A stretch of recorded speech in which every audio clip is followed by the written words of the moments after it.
So let's take a look at the problem-solving method known as the 5 whys, or also causal chains. And let's take a look, first of all, at how that relates to the problem-solving funnel as a frame, where we begin with a high-level problem. It might be something that's vague, it's something that we don't fully understand, but it's the problem coming at us on a day-to-day, moment-to-moment basis. What we want to do is break the problem down to understand it, get some data, get some facts, look for patterns. And from there, that means understanding the work. This is certainly a characteristic of lean problem solving, which is to deeply go and observe and understand the work. From there, we can identify a point of occurrence, also sometimes called the direct cause.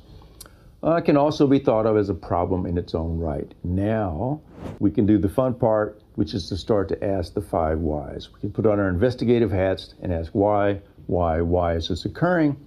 That will lead us to a root cause, regarding which we can attach a countermeasure. So to look at this part of the problem-solving process of the 5 whys, or causal chain, let's look at the famous example from Taiichi Ohno of Toyota, and the one that he used starting in the 1950s of a machine breaking down. So the problem that he saw as the manager of the machine shop was machines would often break down, and his people would often just attach a Band-Aid. They would only stop it at the first level of cause, meaning that the problems would recur, they would come back. So he trained himself and his people then to always ask the 5 whys, sometimes 3, sometimes 8, the point being to follow the causal chain all the way down to a root cause.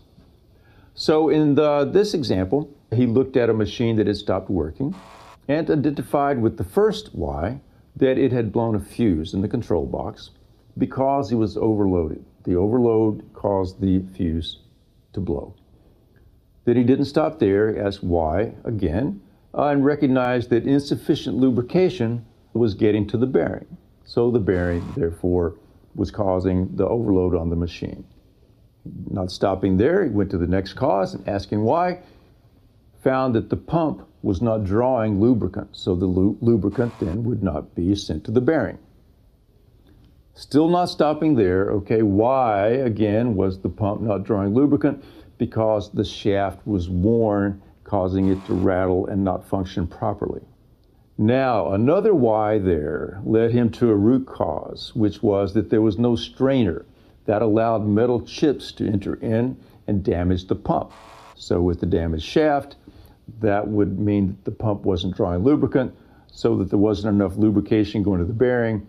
That overloaded the machine and blew a fuse, and that stopped the machine from working. So he's got a 5 why causal chain going down to the root cause, and you can check that with a therefore chain going up as well.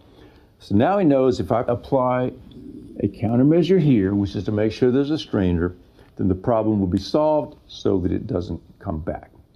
So this is what can be accomplished with a fairly simple way of thinking, so that we're not just putting Band-Aids on symptoms, that we're solving problems at the root cause. Good luck in your problem-solving attempts.